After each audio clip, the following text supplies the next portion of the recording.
শ্রীকৃষ্ণের নিজের গায়ের রং নিয়ে দুঃখ থেকেই নাকি শুরু হয়েছিল দোল উৎসব।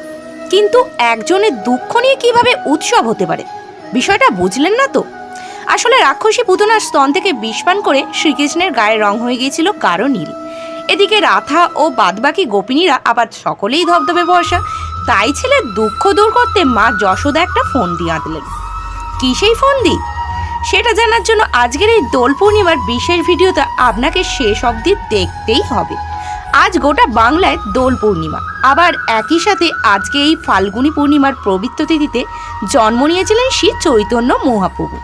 তাই আজকের দিনটাকে গৌর পূর্ণিমাও বলা হয়। এই দিনটাকে আরও বিশেষ করে তোলার পিছনে অবদান রয়েছে বিশ্বকবি রবীন্দ্রনাথ ঠাকুরের। আর তাই দোলের এক সপ্তাহ আগে থেকেই গোটা বাংলায় শুরু হয়ে যায় বাঙালির অন্যতম প্রিয় উৎসব বসন্ত উৎসব।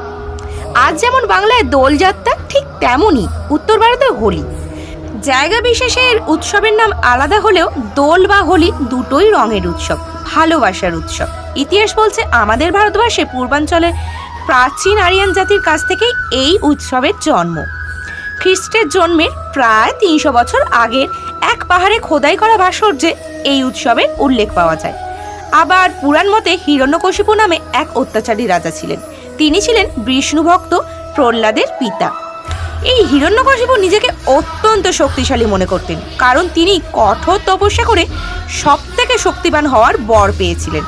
এদিকে হিরণ্যকশিপুর ছেলে প্রহ্লাদ সারাদিন বিষ্ণু উপাসনায় মগ্ন থাকতেন, যা হিরণ্যকশিপু একেবারেই সহ্য করতে পারতেন না। তাই নিজের সন্তান প্রহ্লাদকে উপযুক্ত শিক্ষা দেওয়ার জন্য তিনি তাকে হত্যা করার সিদ্ধান্ত নেন। হিরণ্যকশিপু তার বোন হোলিকাকে আদেশ দেন প্রহ্লাদকে কোলে নিয়ে আগুনের মধ্যে বসার জন্য। এদিকে হরিভক্ত প্রহ্লাদকে কোলে বসিয়ে পুড়িয়ে মারতে গিয়ে হোলিকা নিজেই আগুনে পুড়ে মারা যায়। কিন্তু তবুও প্রহ্লাদের কিছুই হয় না, কারণ প্রহ্লাদ হোলিকার কোলে বসেও ভগবান বিষ্ণুর নাম জপ করতে থাকে এবং বিষ্ণুর কৃপায় প্রহ্লাদ বেঁচে যায়। এরপর ভগবান বিষ্ণু হিরণ্যকশিপুকে বধ করেন। আর ঠিক এই কারণেই শতাব্দীর পর শতাব্দী ধরে অশুভ শক্তির বিনাশ ঘটিয়ে শুভ শক্তির জয় হিসাবে উদযাপিত হয় হোলি, এবং হোলির আগের দিন হোলিকা দহন পালন হয়। তাই দোলের সঙ্গে যেমন মিশে রয়েছে রাধাকৃষ্ণের অমর প্রেম কাহিনী, তেমনই মিশে রয়েছে অশুভ শক্তিকে হারিয়ে শুভ শক্তির জয়ের ইতিহাস।